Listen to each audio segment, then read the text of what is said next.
Hello and welcome to the session on approaches to education, idealism.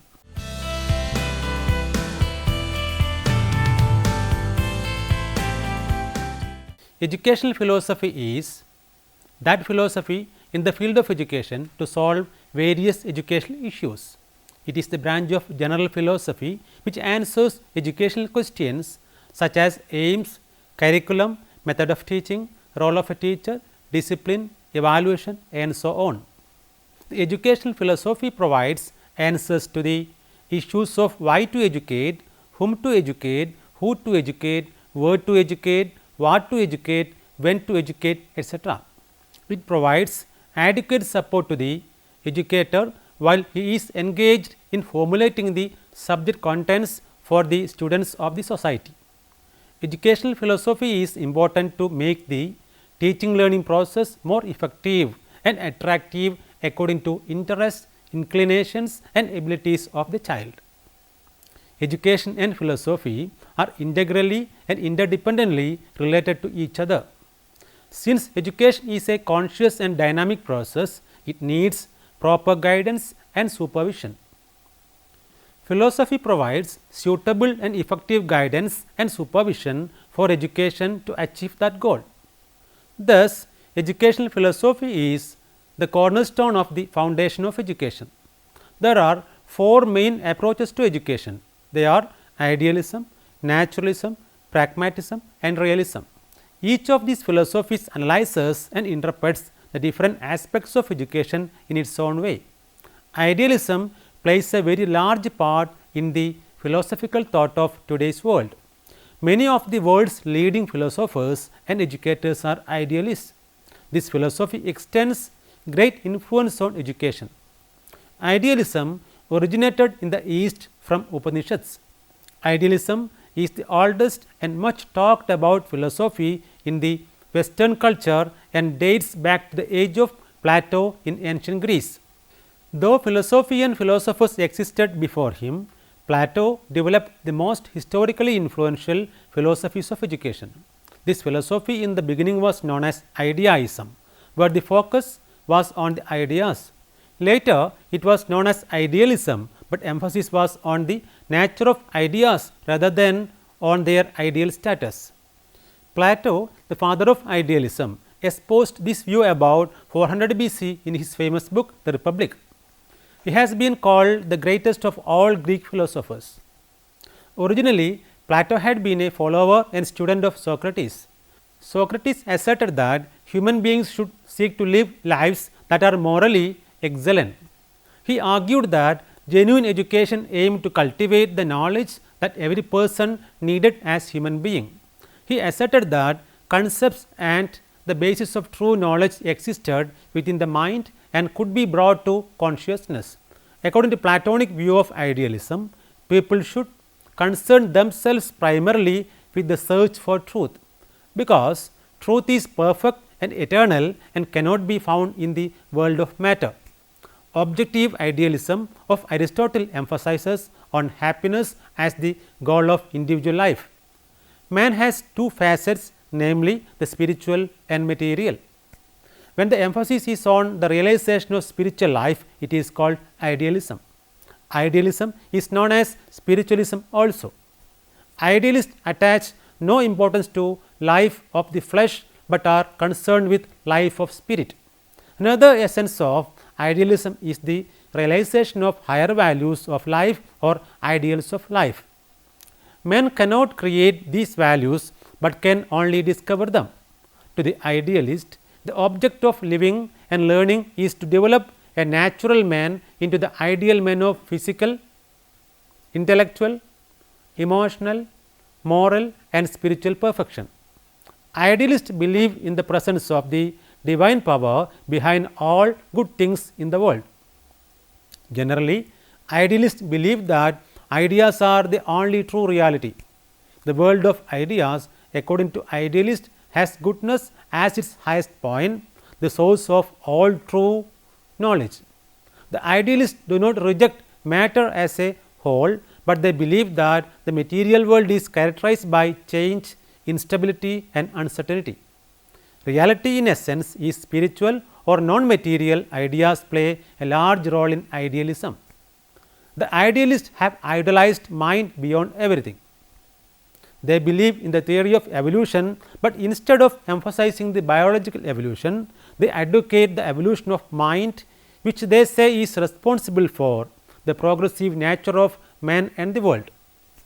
The first and the primary aspect of idealism is knowledge through the activity of mind rather than through senses.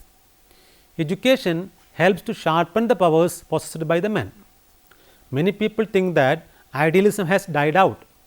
Although this philosophy is not as strong as it once was, it is still alive in certain areas such as contemporary religious studies and certain aspects of moral philosophy. While idealism is historically significant, certain current educational practices have their origin and rationale in the idealist perspectives.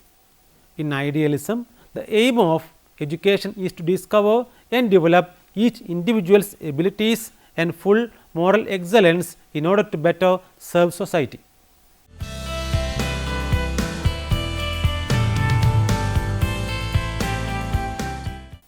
What are the objectives of education according to idealism?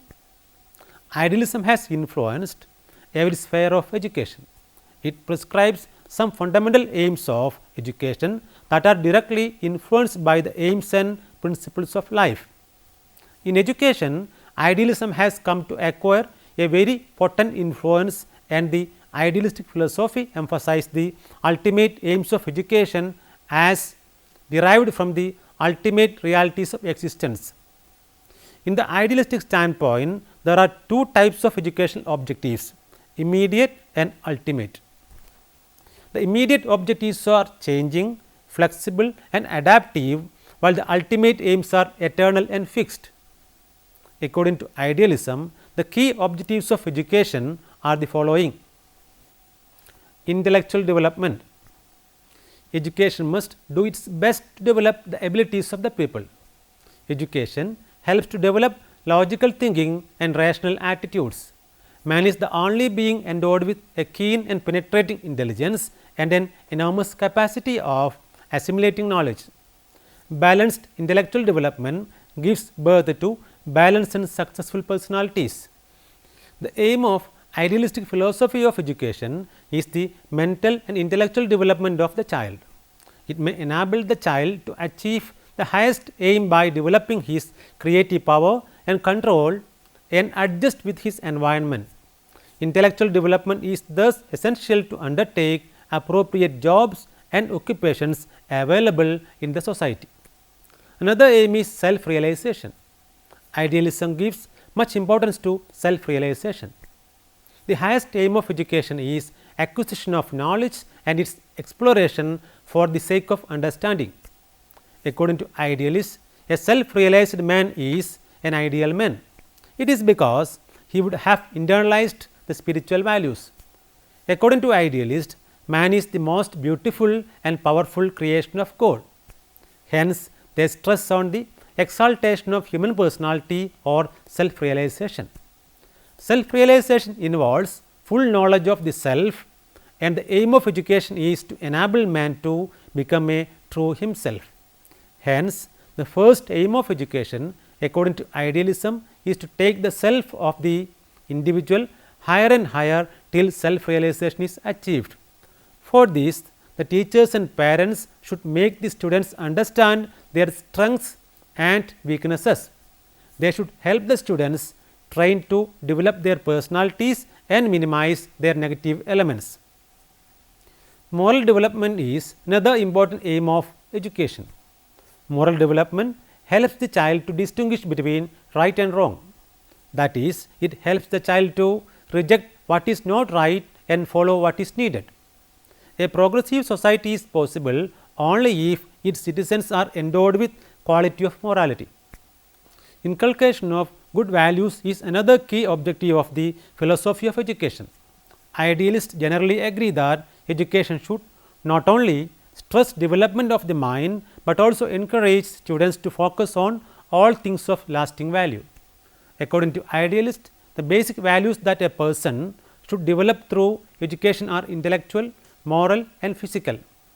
Developing the values of simple thinking and high living is another aim of idealistic education. For this, it is the mind that should be changed and developed. Idealistic education also stresses in developing the feeling of unity among human beings. It is education that should mold the people in such a way that they would be willing to sacrifice their individual interest for social interest. The aim of idealist education has become very relevant in these days to foster national integration and international understanding. Cultural development is another important aim of education. A man is incomplete without cultural development, and thus the idealists believe in preserving and enriching the cultural environment. Our cultural heritage is of immense value and worth, which belongs to the whole humanity. In the process of education, this culture is preserved, developed and transmitted in a proper way.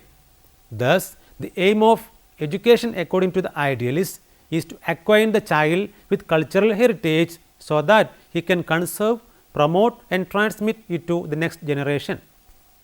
Skill development is another important aim of education. For improvement of self-sufficiency, economic development and overall progress of an individual, a person should develop his skills. The aim of education is to develop the natural man into an ideal man.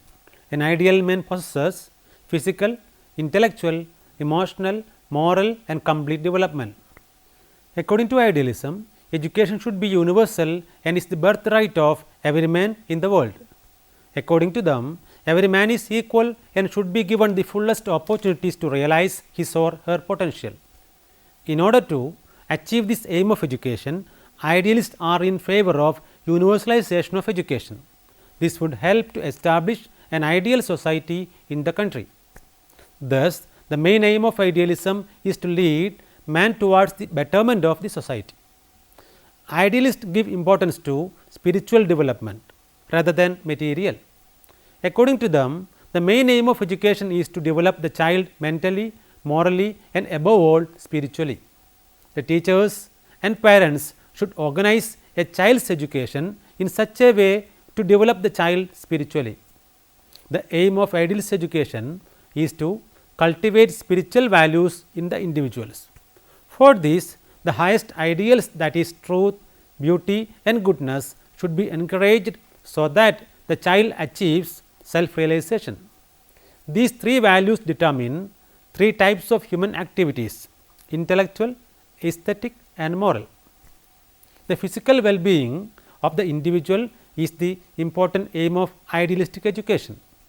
It is important to attain spiritual exaltation, and this is impossible without physically being fit. Therefore, physical aspects of education should be given importance. The idealists feel that the study of hygiene and physiology and the practice of physical skills, gymnastics and athletics must form the integral part of what is taught to a child. After the discussion on the objectives of education, let us move to discuss the principles of education according to idealism. In general, idealists have shown great concern for education. Plato made education the core of his utopian state in the Republic. Kant and Hegel wrote about education and referred to it as great deal in their writings. Many others like William Torrey Harris, William Hacking, Donald Butler, Bronson Alcott, who are more recent idealists, have tried systematically to apply idealistic principles to the theory and practice of education. They are stress on spiritual environment, self-realization as aim of education, development of child in accordance with adult standards, positive education, education as dynamic side of philosophy, stress of disciplining the child, relatively unimportant place for the role of the child in the educative process, and emphasis on bookish knowledge.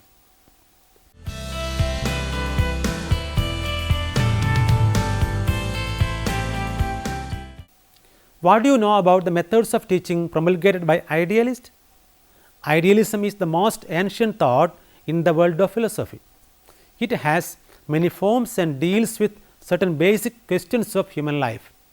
Idealism is a philosophy represented by great philosophers such as Socrates, Plato, Descartes, Spinoza, Comenius, Berkeley, Fichte, Hegel, Kant, Gentile, Schelling, Pestalozzi, Froebel, Kapil, Green and W. T. Harris. Some of the Indian personalities who advocated the philosophy of idealism and applied it to the field of education were Mahatma Gandhi, Rabindranath Tagore, Swami Vivekananda, Guru Nanak, Dayananda, Aurobindo Ghosh and S. Radhakrishnan. The idealistic philosophers have understood the philosophy of idealism in different ways. As a result, various forms of idealistic principles have emerged. In idealism, there are no specific methods of teaching. The idealists follow different methods of teaching according to their interest. According to them, any method of teaching can be chosen keeping in view what the situation demands. Methods which encourage reasoning that involves intuitive and reflective thinking gets priority. Any method that encourages mental exercise and develops mental faculties are recommended by idealists. Classroom is a temple of spiritual learning according to the believers of this philosophy. It is a place of human minds and a place for self-education. Idealists also recognize that the truly educative acts are those which go on within the private experiences of the learner and hence comprise of the teacher's self-activity under strict supervision and guidance of the Guru. Many renowned idealists used different methods that they felt was best according to them. For example, Plato emphasized the discourse method. Aristotle advocated the inductive deductive method. Descartes employed the simple to complex method. Froebel advocated the playway method and Herbert advocated the instruction method. Hence, different idealists suggest different methods of teaching.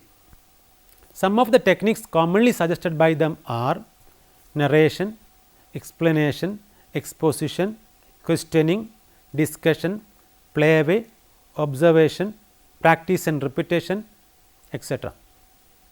The role of teacher is very important in the idealist scheme of education.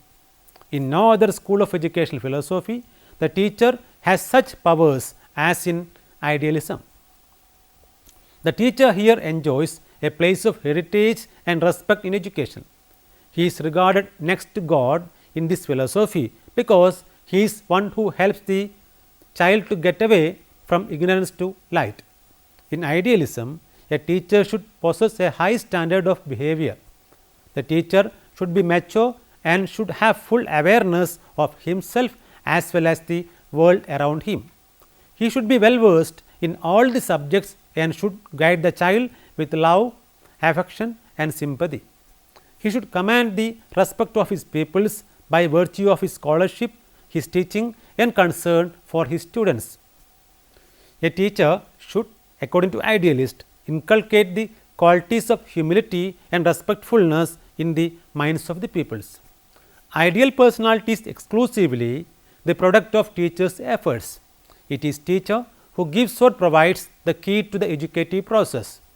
Idealist approach to education is a place where the capacities of logical thinking, reasoning and evaluating the child are progressively sublimated and developed by teachers.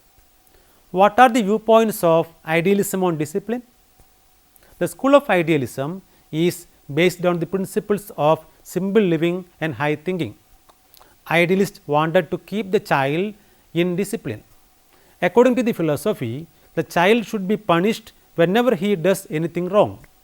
Good things should be done and doing so is the prerequisite for spiritual development. There, no rewards need to be given for doing good deeds. Idealists believe that there is no spiritual development in the child without discipline. So, they are not in favor of free discipline. Self-insight and self-analysis are the main disciplinary factors. Idealists recommended a sympathetic control over the undesirable activities of the child. They grant regulated liberty to the child for his spiritual development.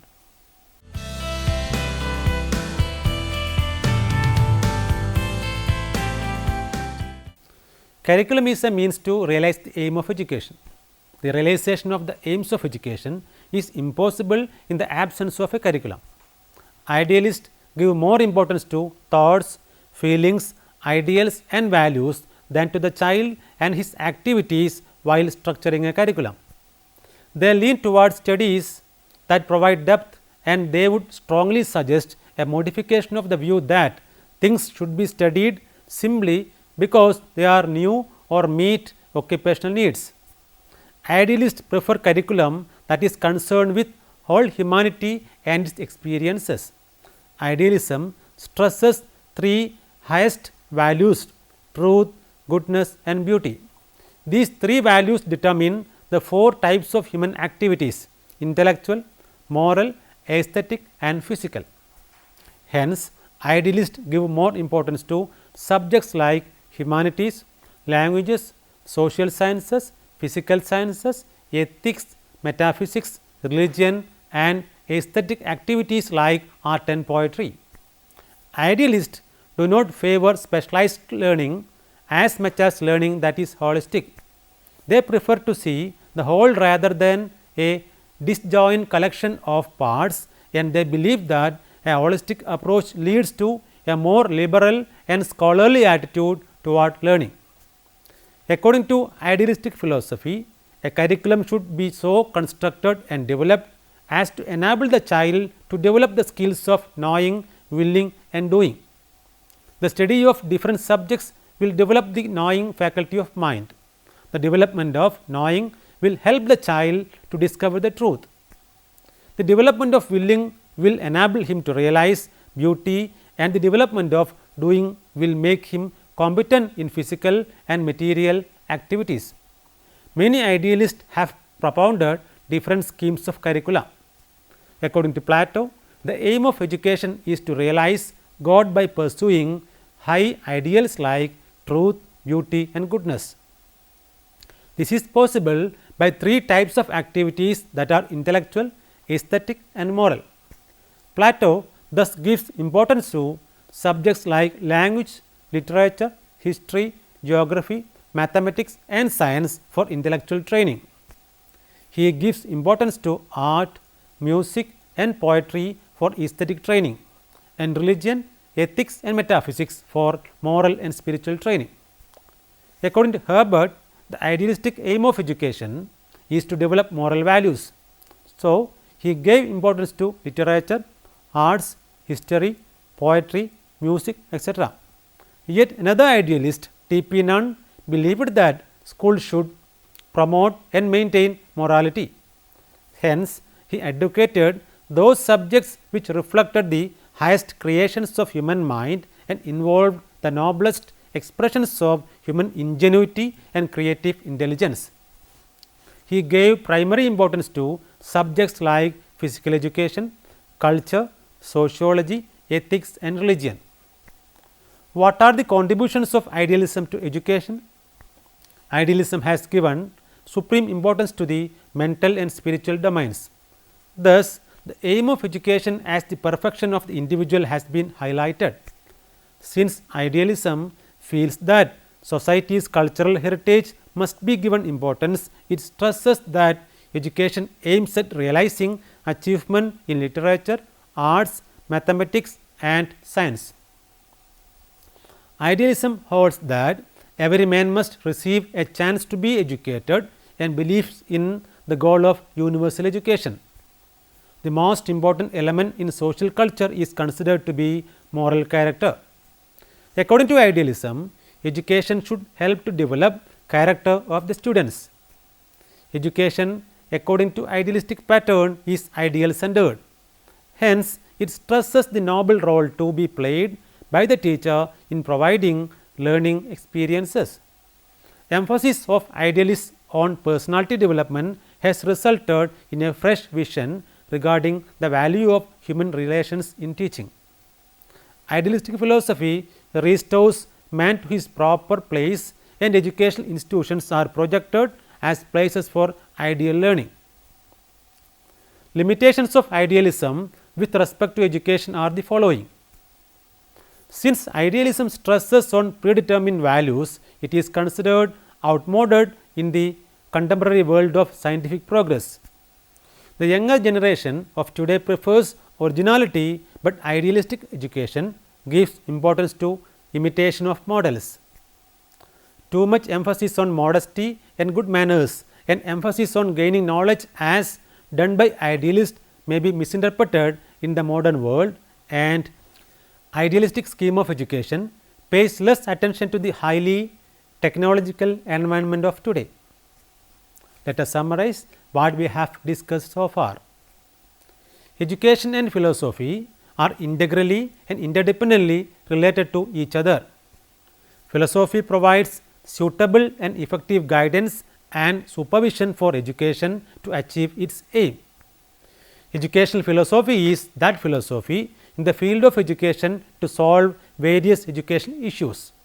It is the branch of general philosophy which answers educational questions such as aims, curriculum, method of teaching, role of a teacher, discipline, evaluation, and so on. The educational philosophy provides answers to the issues of why to educate, whom to educate, who to educate, where to educate, what to educate, when to educate, etc. There are four main philosophical approaches to education. They are idealism, naturalism, pragmatism, and realism. Each of these philosophies analyzes and interprets the different aspects of education in its own way. The philosophy of idealism extends great influence on education. The chapter discusses idealism, its meaning, and different forms. Further, the role of teacher in idealism, discipline in idealism, and curriculum is discussed. Now, you can try to answer the questions given here. What is idealism? Who are the main advocates of this philosophy? Write an essay on the objectives of education according to idealism. What are the principles of education according to idealism? What is the importance of curriculum in idealism? What contributions have idealism made to education? Explain the role and importance of teacher in idealism. What methods of teaching are used in an idealist philosophy? Hope that you may go through these reference books for further reading. A comprehensive study of education written by Ravi S. and published by PHI Learning Private Limited, New Delhi in the year 2011. Introduction to Philosophy of Education written by Neller G.F. and published by John Wiley and Sons, New York in the year 1964. Philosophical and Sociological Principles of Education written by Pathak P.K. and published by Dowling Kinsley India Private Limited, New Delhi in the year 2012. Thank you for watching this program. We can meet again with another topic. Till then, take care.